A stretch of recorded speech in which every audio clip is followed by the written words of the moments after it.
Welcome to the video program Types of Libraries.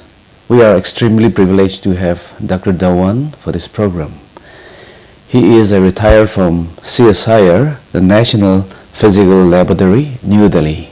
He will be discussing what library is all about, the value of library, understanding library and user relationship, and lastly, he will explain the different types of libraries.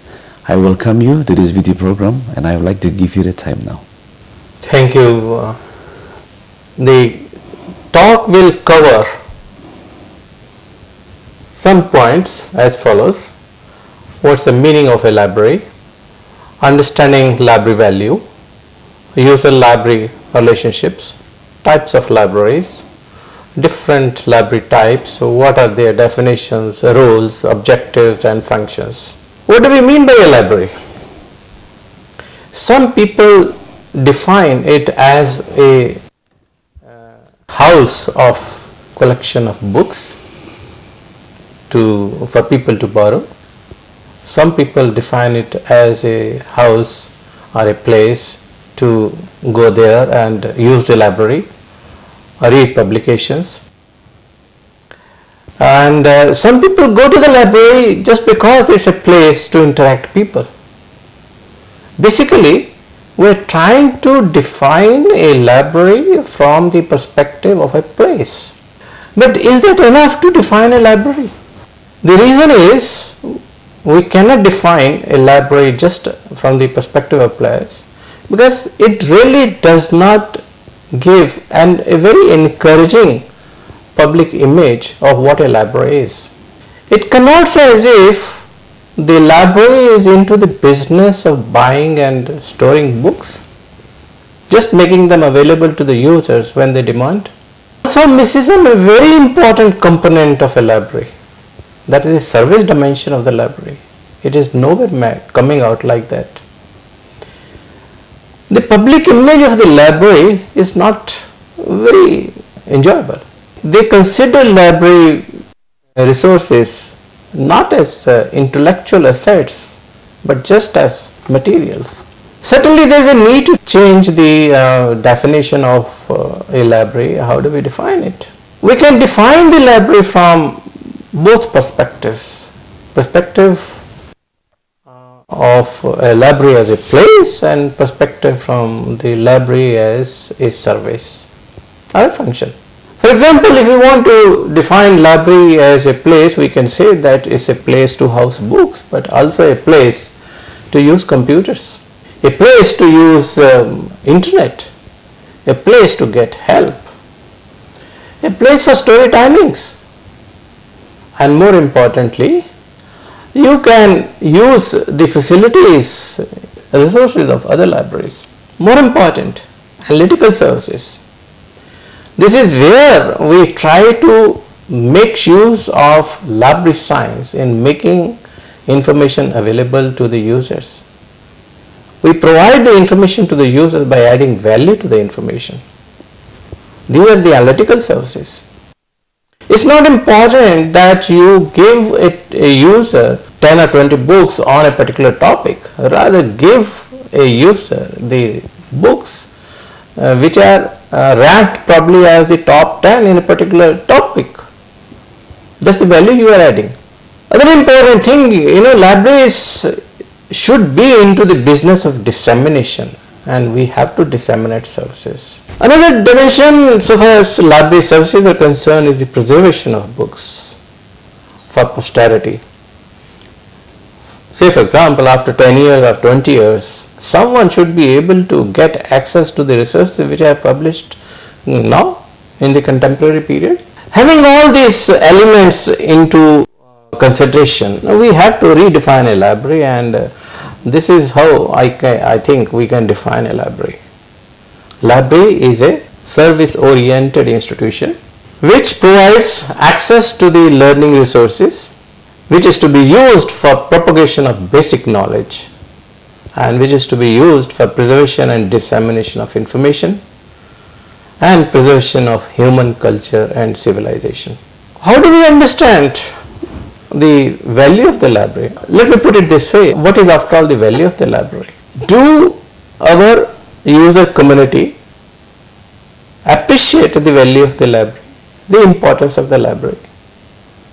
Or for that matter, do the professionals within the field of library science really appreciate the library value?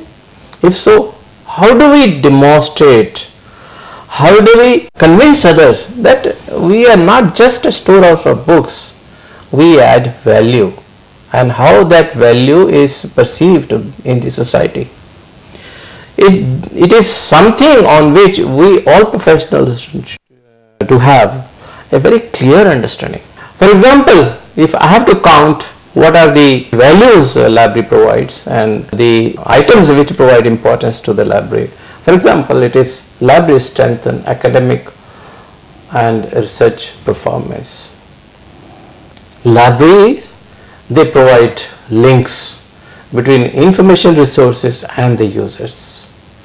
Libraries are the only institutions which can manage books. More importantly, libraries motivate individuals in the society to contribute something to the society. And libraries are the only institutions which provide free access to the resources. Library, of course, serve as a gateway to the rich external resources. Libraries basically are user-based organizations. But our relationship with the users, our means the library and user relationship with the others, they are very weak. We really don't have much interaction with the users we serve. It is probably one of the reasons why libraries are undervalued. We got to build up this relationship, be proactive in building a relationship, and this we can do by taking certain initiatives. For example, information literacy. Be very proactive in information literacy. Provide training to the users how to use resources. What resources are available on a particular topic. I mean, the users must know what are the strengths of the library and how they can benefit from those strengths of the library. And they can learn all these things not by just visiting the library. They can learn only if you interact, you as a librarian interact with the users and tell them, okay, this is what is available on a particular subject, these are the resources which are available, these are the databases which are available, and these are the resources which you must know how to search, and this is the way you can search. Such trainings are very important and must be conducted almost on a regular basis. Another initiative which librarians can take is to attend conferences which are devoted to the areas of the expertise of the users. And there you interact a lot of other people, and you also know what exactly are the users looking for on a particular subject. You develop your horizon, you develop your thought process, and you learn more about the user needs more deeply. Meet the senior persons personally. Have engage yourself in group discussions with the users group, and also you have to do more proactive work in learning about the work of all your users and their information needs. Discuss information needs, their information needs whenever there is an opportunity, and also make it a habit to attend social events. If we are able to build such good relationship in a library, I think the value of the library, the importance of the library will automatically improve.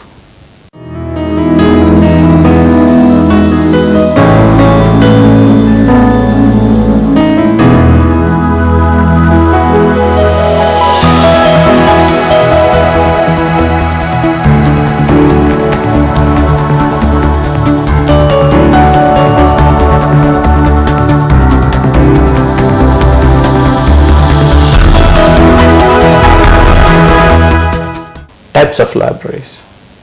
Basically we have 5 types of libraries: public library, academic library, government library, national library, and a special library. What exactly we do in a library, whether irrespective of the type of the library? Broadly, the functions which are common to all types of libraries, whether they are technical services functions, whether they are user services functions, they are more or less common.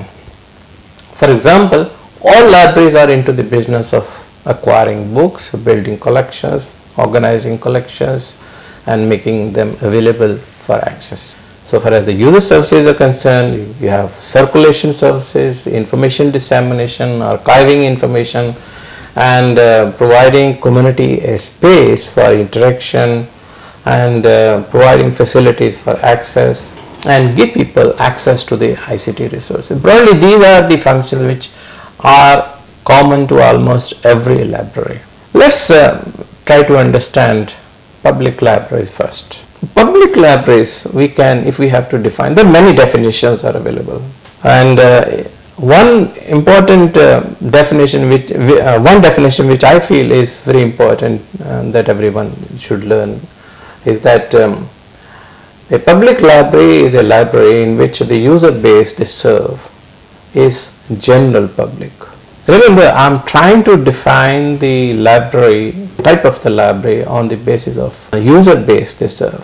So if they are serving general public, irrespective of the affiliation of the individuals to their parent organization, doesn't matter.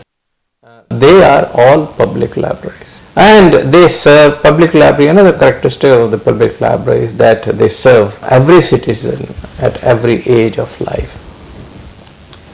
The broad missions of the public libraries are that they are basically meant to provide information needs of the users, provide learning, leisure reading materials, and more important, preserve the culture and heritage of the community where the library is residing. What roles public library play is very important to learn, and it is from these roles libraries normally derive value. A public library is meant to democratize information and knowledge. What it means? It means that information is available for access for every citizen of the community in the area. Irrespective of caste, creed, age, there are no barriers. One can access. Everybody can access. Another important role public libraries play is linking people to knowledge and information resources, giving underprivileged sections of the society awareness and opportunities available in the society for their social and economic upliftment. Community information resources. This is very special only to a public library, not to all types of libraries, because the public library is serving the community in the area. Community awareness about state programs, about such as mass literacy, organizing cultural activities to promote social harmony, and organizing book discussions, lectures on important topics, supporting the civil and cultural activities of the groups, knowledge preservation, capturing and preserving traditional knowledge, serving as a gateway to local and national government. What are the objectives within the mission of the library? Mission of the library is to meet the information needs of the people in the community. So in order to meet that mission, we must have certain objectives, and if we have the objectives, we must have functions. One objective is to meet the information needs of the community served, provide up-to-date and authentic information. Second and third is to provide services free of cost, and to be responsible for preservation and development of the cultural and antiquarian heritage of the community. And so far as the functions are concerned, there the library is to engage itself in building up collections, like popular and with popular and educational materials, particularly for adults and children. And collections could be in various formats: print format, large print formats, pamphlets, digital, audiovisual, etc. And you can have age specific collections also. For example, preschools, adults, seniors, teens offer reference surveys and have specialized collections wherever required, provide online services, on-site services, phone services, and more important, outreach services like literacy, book mobile, information centers for career and job search. Having explained a little bit to you on what public libraries do for the community, academic library we define in a library. These are the libraries in which the user base they serve is affiliated to the academic institution, and the users they serve normally include students, faculty, and the staff. And the broad mission of any academic library is to advance the mission of the universities and the colleges and the schools of that university or that school, etc. in teaching, research and education. Within academic library we have certain types of academic libraries like university library, college library and school library. And rest of the examples that I will be giving, mainly those, they would be pertaining to the university library. The roles that normally academic libraries play, they are there to support education, teaching and research, training in academic institutions, dissemination and distribution of knowledge, serving as a gateway to the collections, to the global collections, supporting informal self-education and learning activities, building good reading habits, information literacy, computer literacy and encouraging use of library collections and services. The objectives which academic libraries serve are provide cutting edge facilities and services to support teaching, learning, research and scholarly communication across disciplines. Then another important objective is to provide access to scholarly resources, particularly at the point of the need. Develop information resources and services that support research and education. Provide facilities, physical and digital infrastructure for access to knowledge resources in the library. Create an ambience that motivates individuals to use the library. Put knowledge resources to use for teaching and research and provide latest knowledge to teachers for effective teaching. Let me come down to the functions. Functions basically are technical functions, basically are the user education services and the administrative functions. They are more or less the same as we had seen in the public library, where we focus on acquisition, cataloging and bibliographic control, etc.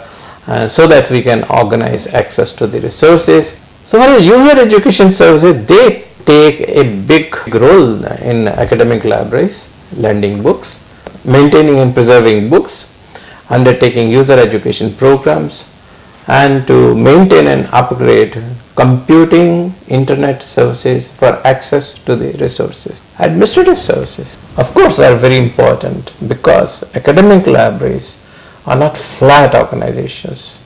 They are tall organizations by and large. Mostly there could be some university libraries, they may not be flat, but they are very tall. So you have a large administrative structure to support technical services and user and education services. These special libraries are very peculiar library.